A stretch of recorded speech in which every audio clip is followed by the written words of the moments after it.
ഓം നമോ ഭഗവതേ വാസുദേവായ.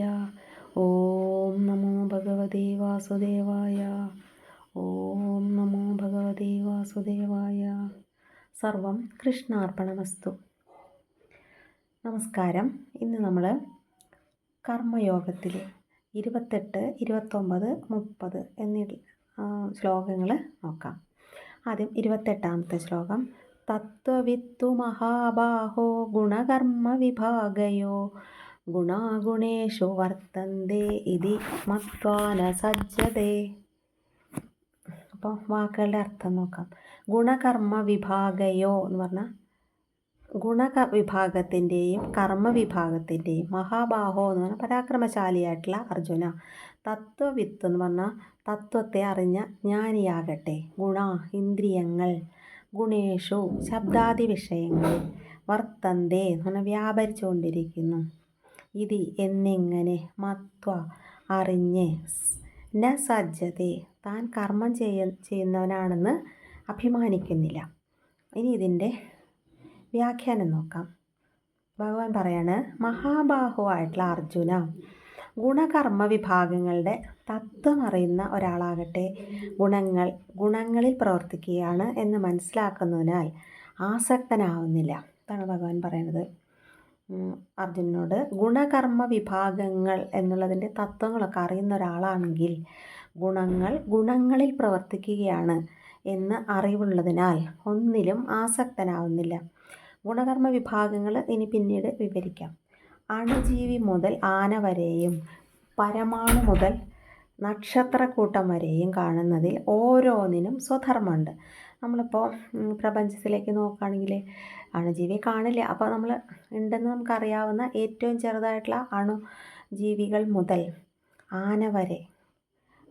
ആന വരെയും പിന്നെ ആറ്റം മുതൽ നക്ഷത്രക്കൂട്ടം വരെയും നമ്മൾ കാണുന്നുണ്ട് മീൻസ് നമുക്ക് മനസ്സിലാവുന്നുണ്ട്. അതിൽ ഓരോന്നിനും സ്വധർമ്മമുണ്ട്. അത് നിറവേറ്റുമ്പോൾ ആനന്ദമുണ്ട്. ബുദ്ധിയേക്കാൾ ശ്രേഷ്ഠമായിട്ടുള്ള അദ്വൈതാവബോധം നേടാൻ കഴിഞ്ഞാൽ, അപ്പോൾ ഈ അദ്വൈതാവബോധം ബുദ്ധിയേക്കാൾ ശ്രേഷ്ഠമാണെന്നാണ് പറയുന്നത്. അത് നേടാൻ കഴിഞ്ഞാൽ കർത്തൃത്വാഹങ്കാരവും ആസക്തിയും പിന്നെന്താ കർമ്മഫലത്തിലുള്ള ഫലമുള്ള ഉത്കണ്ഠയും നമുക്ക് ഉണ്ടാവില്ല. അപ്പോൾ നമ്മൾ ഈ അദ്വൈത അവബോധം നേടാൻ ശ്രമിച്ചാൽ മാത്രമേ മനുഷ്യന് ഈ കർത്തൃത്വാഹങ്കാരവും ആസക്തിയും കർമ്മഫലങ്ങളിലുള്ള ഉത്കണ്ഠയൊക്കെ മാറ്റാൻ പറ്റുള്ളൂ. കർമ്മസൗഖ്യവും ഈ അവബോധത്തിൻ്റെ തന്നെ ഒരു ഭാഗം തന്നെയാണ്. സത്വരജസ്തമോ ഗുണങ്ങളുടെയും കർമ്മങ്ങളുടെയും വിഭാഗത്തിൻ്റെ തത്വമറിയുന്നവൻ ഇന്ദ്രിയങ്ങൾ ഗുണങ്ങളിൽ വ്യാപരിക്കുന്നത് കൊണ്ടാണ് കർമ്മങ്ങൾ എന്ന് മനസ്സിലാക്കും.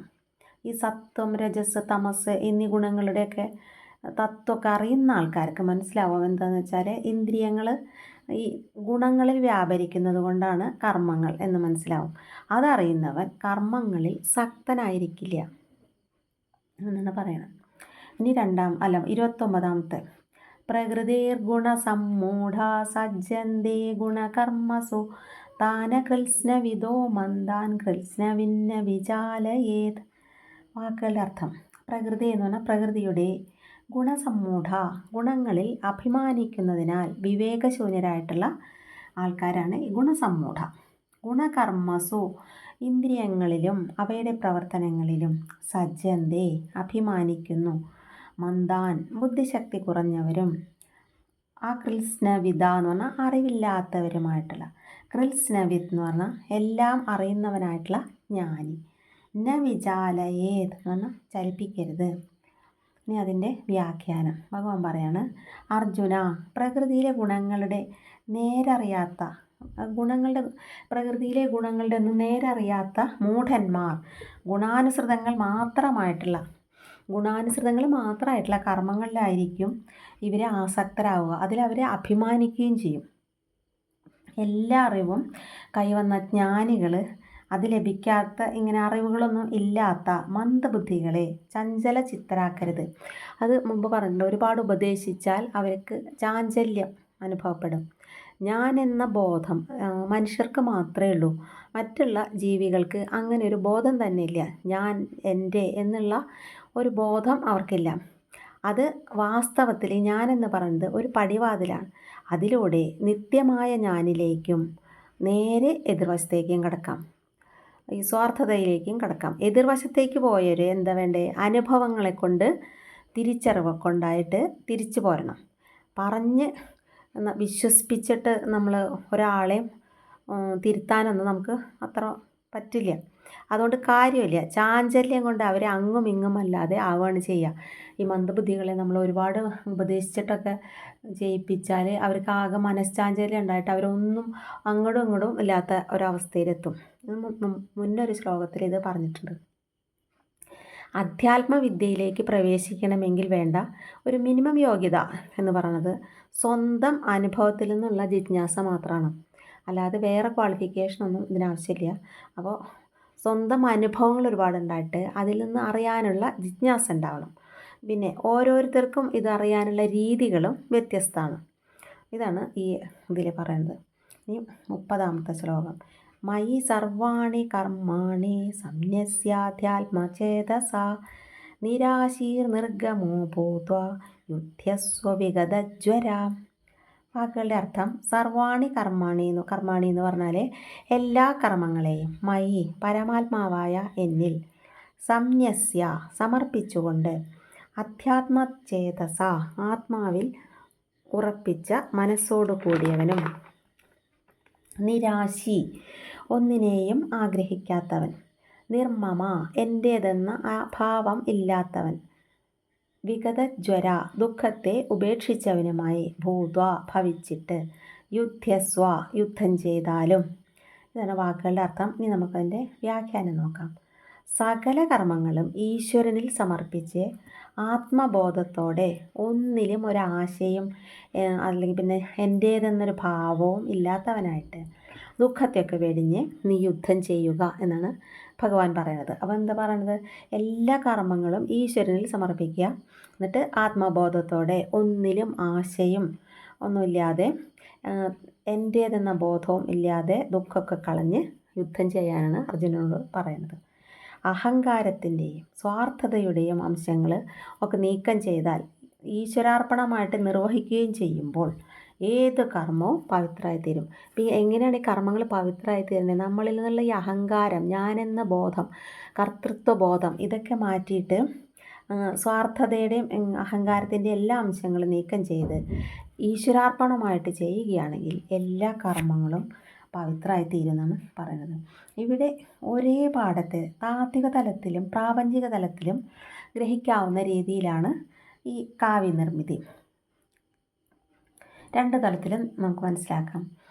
അർജുനനോട് ഭഗവാൻ പറയാണ്, ജന്മം കൊണ്ട് യോദ്ധാവായിട്ടുള്ള നീ അജ്ഞാനത്തിൽ കിടക്കുന്ന, അതായത് ഈ സമൂഹത്തിന് അത്ര വലിയ ജ്ഞാനമൊന്നും ആർജിക്കാൻ കഴിഞ്ഞിട്ടില്ല. അതുകൊണ്ട് അജ്ഞാനത്തിൽ കിടക്കുന്ന ഈ സമൂഹത്തിന് ആവശ്യമായിട്ടുള്ള ഈ യുദ്ധത്തിൽ നിൻ്റേതായിട്ടുള്ള ചെയ്തികളൊക്കെ ആ ചെയ്തികളുടെ ഫുൾ ഉത്തരവാദിത്തം എന്നിൽ ആരോപിച്ച് ജയപരാജയങ്ങളെക്കുറിച്ചൊന്നും ചിന്തിക്കാതെ രണ്ടും കൽപ്പിച്ച് ഈശ്വരവിശ്വാസത്തോടെ യുദ്ധം ചെയ്യുക എന്നാണ് പ്രാപഞ്ചിക തലത്തിലെ അർത്ഥം. ഒന്നുകൂടി പറയാം. അർജുനനോട് ഭഗവാൻ പറയാണ്, ജന്മം കൊണ്ട് നീ യോദ്ധാവാണ്. അപ്പം ഈ അജ്ഞാനത്തിൽ കിടക്കുന്ന ഈ സമൂഹത്തിന് വേണ്ടി ഈ യുദ്ധം അത്യാവശ്യമായി വന്നിട്ടുള്ള ഈ യുദ്ധത്തിൽ നിൻ്റെ ചെയ്തികളുടെ ഉത്തരവാദിത്വമൊക്കെ എന്നിൽ അർപ്പിക്കുക. എന്നിട്ട് ജയപരാജയങ്ങളെക്കുറിച്ച് ഒന്നും ചിന്തിക്കാതെ രണ്ടും കൽപ്പിച്ച് ഈശ്വരവിശ്വാസത്തോടെ യുദ്ധം ചെയ്യുക. ഇതാണ് നമ്മൾ പ്രാപഞ്ചിക തലത്തിലുള്ള അർത്ഥം. ഇനി ഇതിനെ നമുക്ക് താത്വിക തലത്തിൽ നോക്കാം. അതെന്താ വെച്ചാൽ നിൻ്റെ ചെയ്തികളെയും എല്ലാ ചെയ്തികളെയും പ്രപഞ്ച ജീവനിൽ, അത് പരമാത്മാവിൽ സമർപ്പിച്ച് ബുദ്ധി ആ നിലപാടിൽ നിന്ന് മാറ്റാതെ ബുദ്ധി ഉറപ്പിച്ച് നിർത്തിയിട്ട് നേടാനോ നഷ്ടപ്പെടാനോ ഒന്നുമില്ലാത്തവനായി കാമക്രോധ മോഹങ്ങളോടൊക്കെ പൊരുതി നീ ജയിക്കുക എന്നാണ് ഇതിൻ്റെ താത്വിക തലം. താത്വിക തലത്തിൽ ഇവിടെ സമൂഹമില്ല, യുദ്ധമില്ല. ഇവിടെ നമ്മുടെ മനസ്സിൻ്റെ ഉള്ളിലുള്ള സംഘടനകൾ, നമ്മളൊക്കെ അർജുനന്മാർ തന്നെയാണ്. നമ്മളുടെയും ഒക്കെ മനസ്സിൻ്റെ ഉള്ളിലെ സംഘട്ടനങ്ങളെക്കുറിച്ചാണ് ഇതിൽ പറയുന്നത്. നിൻ്റെ എന്താ ഭഗവാൻ പറയണതെന്ന് വിചാരിച്ചാൽ, നിൻ്റെ ചെയ്തികളെ എല്ലാം പ്രപഞ്ച ജീവനിൽ സമർപ്പിക്കുക. ബുദ്ധി ആ നിലപാടിൽ നിന്ന് മാറ്റാതെ ഉറപ്പിച്ച് നിർത്തിയിട്ട് നിനക്ക് നേടാനോ നഷ്ടപ്പെടാനോ ഒന്നുമില്ലാത്തവനായിട്ട് കാമക്രോധ മോഹങ്ങളോട് പൊരുതി ജയിക്കുക. അതാണ് താത്വിക തലത്തിൽ നമ്മളെല്ലാം മനസ്സിലാക്കേണ്ട ഒരു ഇത്. ഒന്നിലും നമ്മൾ ഗുണം ഒരു പ്രവൃത്തി ചെയ്യുമ്പോൾ അതിൻ്റെ ഫലം എന്താണെന്ന് നമ്മൾ വിഷമിക്കേണ്ട. പിന്നെ ഒന്നും നഷ്ടപ്പെടാനോ ഒന്നും ഇല്ല എന്നുള്ള ഒരു സങ്കല്പത്തിൽ എല്ലാം പ്രപഞ്ച ജീവനിൽ സമർപ്പിച്ച് നമ്മളുടെ ഉള്ളിലുള്ള തന്നെ കാമക്രോധ മോഹങ്ങളോട് പൊരുതി ജയിക്കണം എന്നാണ് ഭഗവാൻ പറയുന്നത്. അപ്പം ആ 3 ശ്ലോകങ്ങൾ കഴിഞ്ഞു. ബാക്കി നമുക്ക് അടുത്ത ദിവസം നോക്കാം. നന്ദി.